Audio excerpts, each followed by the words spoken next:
মায়ের কথা খুব মনে পড়ছে না রে? আমাদের মা আজ বাড়িতে গিয়ে জিজ্ঞাসা করো ওদেরকে যে তুমি আসলে কার মেয়ে। তোর প্রশ্নের উত্তর না আমাদের কাছে আছে, আর না তোর জ্যাসমিন মা এখন এখানে আছে। ও তো নূরকেও ছেড়ে চলে গেছে।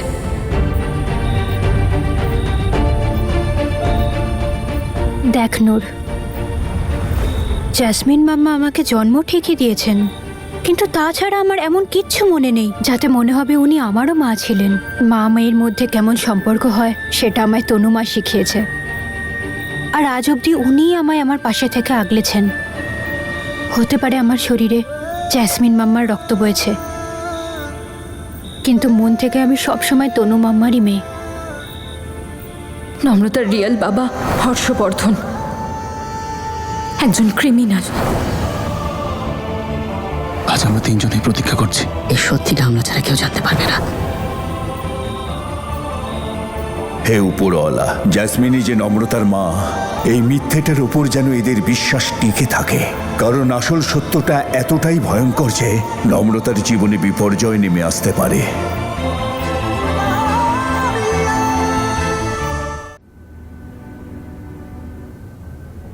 কিন্তু এতে কি এসে যায় বলতো? আসল ব্যাপারটা হলো যে দুই মেয়ে তাদের মাম্মাদের মনে রেখেছে। কিন্তু নম্রতা, তুই সবসময় খুব লাকি ছিলি। জন্ম থেকে 6 বছর অবধি তুই তোর বাবা মা সবার ভালোবাসা পেয়েছিস।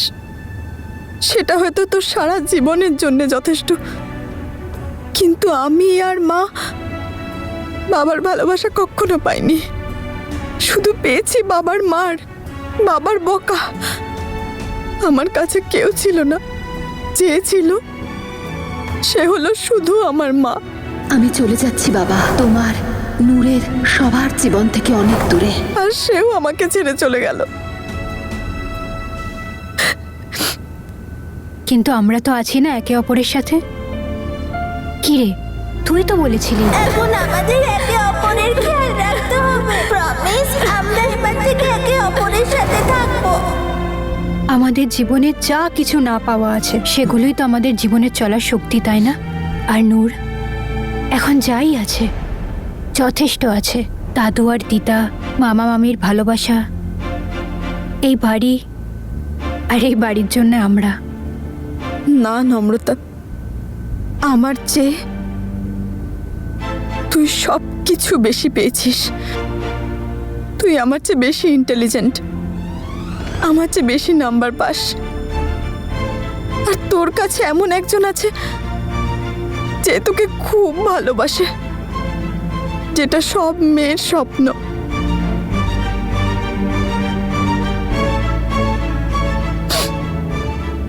তুই কেন এরকম করে ভাবছিস বলতো? তুইও এমন একটা ছেলে পাবি যে তোকে খুব ভালোবাসবে। আর নূর, যেটা আমাদের আছে সেটা নিয়েই সুখে থাকতে হবে। মাম্মা কি বলতেন জানিস? ওপরওয়ালা যা দিয়েছেন তাতেই খুশি থাকতে হয়।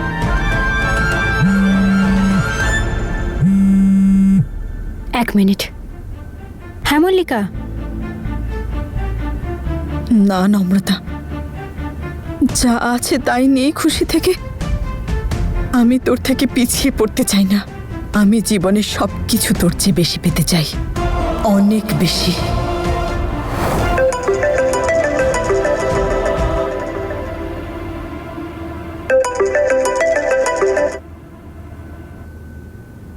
হাই বরুণ। কি ব্যাপার বলো তো? কখন থেকে কল মেসেজ করছি, কোনো রিপ্লাই দিচ্ছ না। আসলে আমি নম্রতার সাথে কথা বলছিলাম। ইটস ওকে বেবি, আসলে টেনশন হয় তোমাকে নিয়ে আমার। প্লিজ নেক্সট টাইম থেকে তাড়াতাড়ি রিপ্লাই দিও। হ্যাঁ ওকে বেবি, কাল দেখা করছি, কিন্তু জানি না কাল পর্যন্ত অপেক্ষা কি করে করব। Bye bye.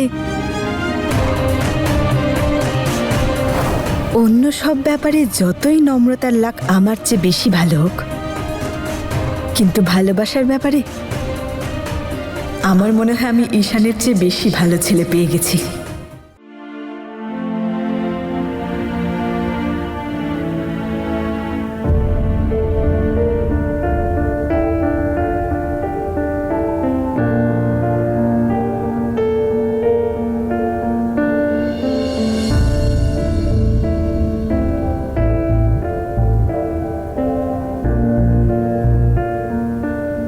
ঈশান, ঈশান, গুড মর্নিং।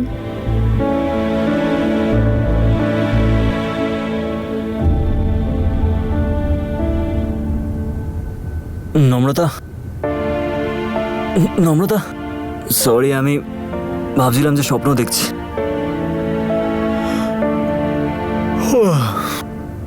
তোর কি হয়েছে? তুই নিচে শুয়ে আছিস কেন? তোর না 10টার সময় টেস্ট ছিল? টেস্ট আছে 10টার সময়। সরি, আমি রেডি হই। আবার আঙ্কেলের সাথে ঝগড়া করেছিস?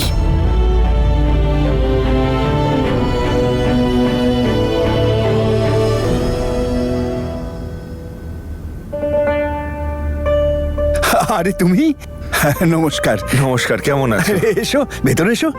কতদিন পরে এলে তুমি।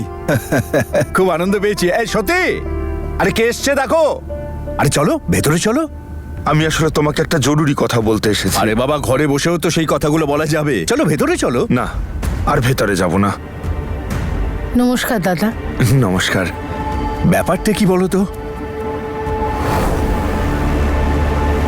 আমাদের ঈশান আর নম্রতার মধ্যে যা কিছু হচ্ছে তা না হওয়াই ভালো।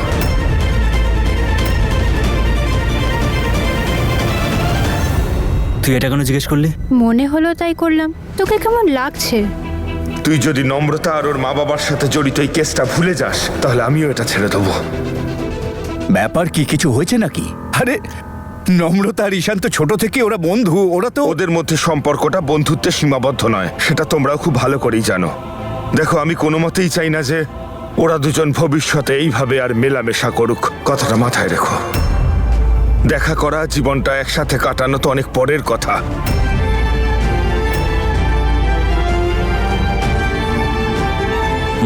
নম্রতা,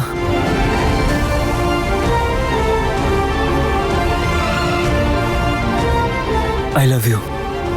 আই লাভ ইউ টু।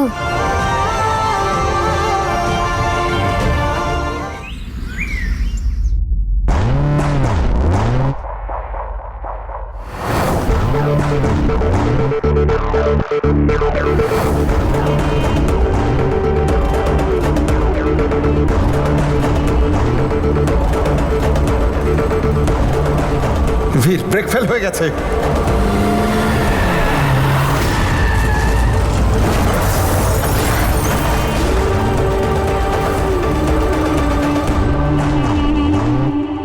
কিছু খবর পেলি ওই অ্যাক্সিডেন্ট কেসটার ব্যাপারে? সরি ভাই, আমি অনেক চেষ্টা করেছি, কিন্তু না আমি অপরাধের ব্যাপারে কিছু জানতে পারলাম, আর না ওই ফাইলের ব্যাপারে। আই এম সো সরি ভাই, এই ব্যাপারে তোকে হেল্প করতে পারলাম না। কেউ যেন বিন্দুমাত্র জানতে না পারে যে বীর আর তনুর ফ্যামিলির অ্যাক্সিডেন্টটা আমার কথাতেই করানো হয়েছে। ওই এসএসপি রণধীর আমার সম্পর্কে কিচ্ছু জানে না, কিন্তু হ্যাঁ, আমার কতটা ক্ষমতা সেটা খুব ভালো করে জানে ও। কাজেই ও আর ওর ছেলে কোনো ভুল করার চেষ্টাও করবে না। আমি জানি যে ওরা দুজনেই খুবই বুদ্ধিমান, কিন্তু ওরা কোনো ভুল করে বসুক, এটা আমি বেঁচে থাকতে কখনোই দেখতে চাইবো না। আজকের পর ঈশান আর নম্রতার মধ্যে না থাকবে কোনো বন্ধুত্ব, না অন্য কিছু। আমি তোকে তনু আর বীরের অ্যাক্সিডেন্টের কেসটার থেকে দূরে থাকতে বলেছিলাম না? তুই এই কেসটার ফাইল বের করাচ্ছিস তো আবার? বাবা এই কথাটা কি করে জানতে পারলো? তুমি কিন্তু একটা ভয়ানক কথা বলছো। হয়তো তুমি ওদের দুজনের ভালোবাসাটা দেখোনি। আপনিও যদি না দেখেন সেটাই ভালো হবে। ব্যাপারটা কি হয়েছে তুমি বলো আমাকে। তোমাকে নিজের ছেলের থেকে ওই মেয়েটাকে দূরে করতে হবে, না হলে ওদের দুজনের ভালোবাসা তোমাদের সকলকে শেষ করে দেবে। এসএসপি রণধীর নিজের ছেলেকে ওই কেস থেকে আর ওই মেয়েটার থেকে দূরেই রাখবে। আমার যা বলার ছিল আমি বলে দিয়েছি। আপনি শুধু এই কথাটা মাথায় রাখবেন, ওরা যেন একে অপরের থেকে দূরে থাকে।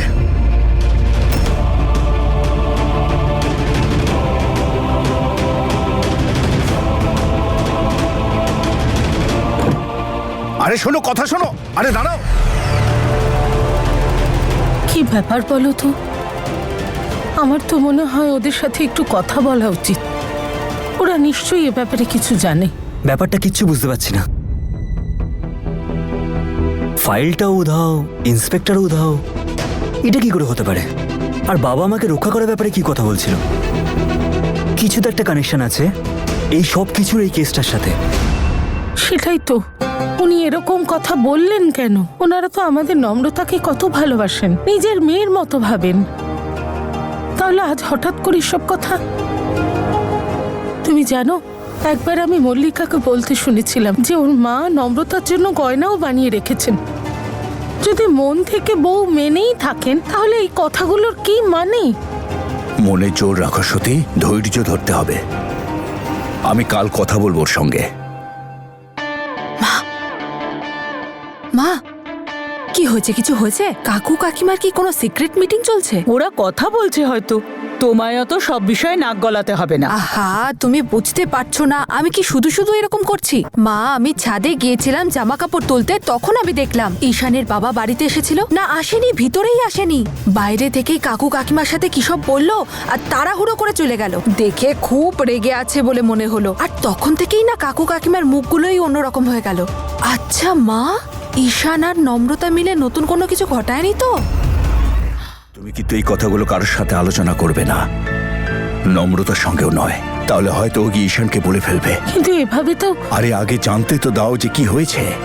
আমাদের ছেলেমেয়েরা নিশ্চয়ই কোনো ভুল করেছে। আমি কাল কথা বলে জেনে নিচ্ছি, উপরওয়ালার আশীর্বাদে সব ঠিক হয়ে যাবে। উপরওয়ালা যেন এটাই করেন। জানো তুমি, আমার সব সময় নূরকে নিয়ে চিন্তা হতো, আর নম্রতাকে নিয়ে একদম নিশ্চিন্ত ছিলাম। আমার মনে হতো ওর সাথে যা যা হচ্ছে সব ঠিকই হচ্ছে, কিন্তু এখন মনে হচ্ছে কোথাও কিচ্ছু ঠিক নেই। কোথায় গেল ছেলেটা? বিরক্ত করে মারলো। আয় একবার, এমন শিক্ষা দেব না তোকে। মল্লিকাকে একটা ফোন করি তো।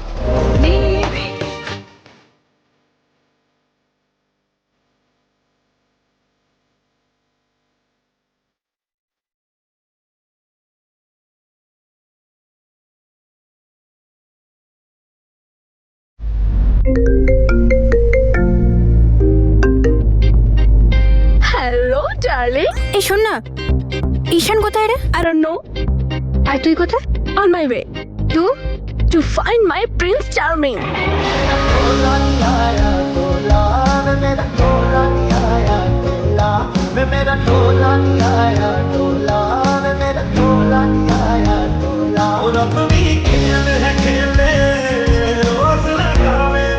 ওহ নো, তোর মাথা এখনো ঠিক হয়নি? আরে উঠলো কোথায় ঠিক করে? কি সব বলছিস? আচ্ছা শোন না, আমি একটু মার্কেটে এসেছিলাম রে, আন্টির জন্মদিনের সামনে শাড়ি নিতে এসেছিলাম। এই ছাগলটার আসার কথা ছিল, কে জানে কোথায় রয়ে গেল। তুই চলে আয় না, শাড়িও চয়েস করে দিবি প্লিজ। আরে ভাই চলে আসবে, তারপর শাড়ি চুড়িদার যা নেওয়ার নিয়ে নিস, বাট রাইট নাও আমি মিশনটা কমপ্লিট করে দেবো। ভাই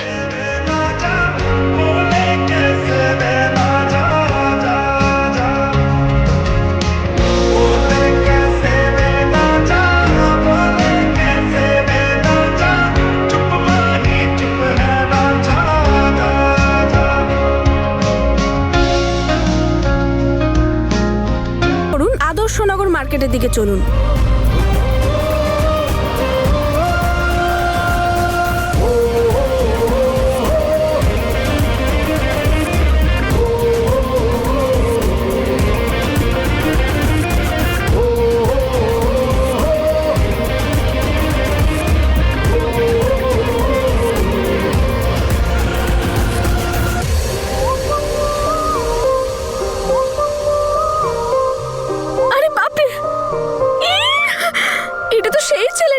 হে উপরওয়ালা, আজ যদি অন্য কিছু চাইতাম সেটাও পেয়ে যেতাম, কিন্তু এটা ছাড়া আর কিচ্ছু চাই না। Thank you thank you thank you উপরওয়ালা।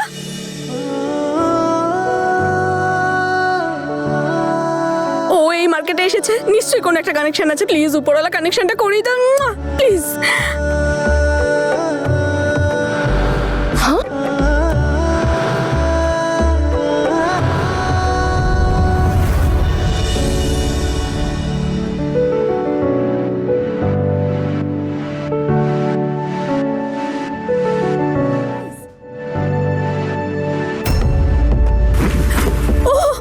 Sorry so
Mallika Mallika Mallika oh shit উফ কি ছেলে রে বাবা আরে কেউ এতটা handsome good looking smart dashing কি করে হতে পারে ও আমাকে দেখলো তারপর আমার সাথে কথা বললো নম্রতা নম্রতা কোথায় নম্রতা নম্রতা ওকে তো বলতেই হবে গেল কোথায় হ্যালো নম্রতা নম্রতা তুই গেস করতে পারবি না আজকে কি হয়েছে তুই জানিস আজ আবার ওর সঙ্গে দেখা হয়েছে ইয়েস ইয়েস আরে কোথায়?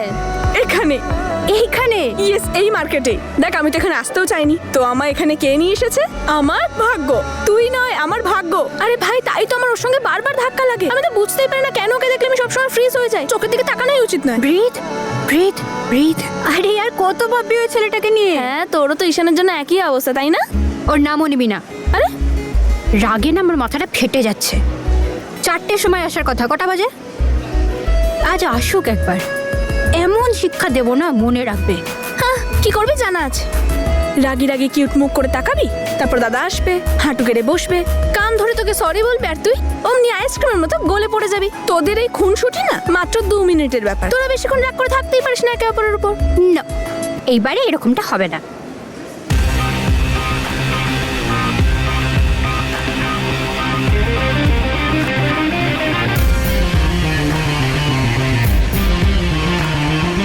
হ্যালো ম্যাম, আমাদের যাত্রী ট্রাভেল কোম্পানির তরফ থেকে একটা লাকি ড্র বেরোচ্ছে। আপনি যদি এতে আপনার আর আপনার পার্টনারের নাম ফিল আপ করেন আর লাকি ড্রতে যদি আপনাদের নাম আসে তাহলে আপনারা আমাদের কোম্পানির তরফ থেকে ফ্রি হলিডে ট্রিপ পাবেন।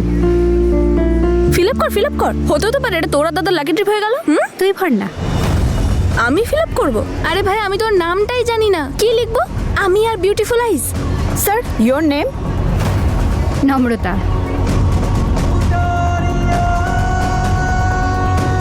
আপনার পার্টনারের? অদিত। অদিত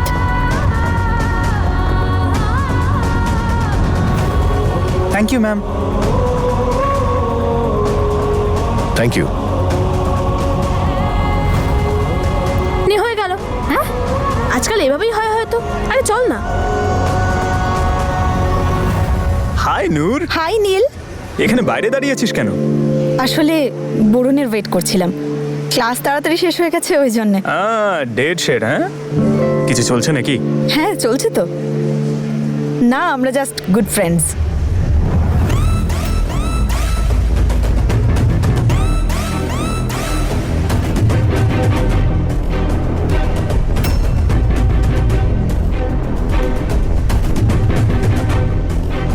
তুই হাই।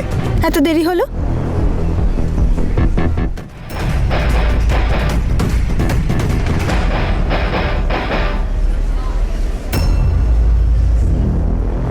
কি হয়েছে বরুণ তুমি এত আপসেট হয়েছো কেন এক্ষুনি নীলের সঙ্গে দাঁড়িয়ে কি কথা বলছিলে? ওর সাথে আরে সেরকম কিচ্ছু না এমনি নর্মাল কথা বলছিলাম জাস্ট 2 মিনিট হলো কথা 2 মিনিট হোক বা 10 মিনিট, আই ডোন্ট কেয়ার, কিন্তু আজকের পর ওর সঙ্গে কথা বলতে যেন তোমাকে না দেখি। বরুণ বরুণ আমার লাগছে। আমারও ব্যথা করছে এখানে। আমি যখন তোমাকে অন্য কারোর সঙ্গে দেখি তখন আমারও। সরি, যদি তোমার খারাপ লেগে থাকে প্লিজ, আই এম সরি, রাগ করো না।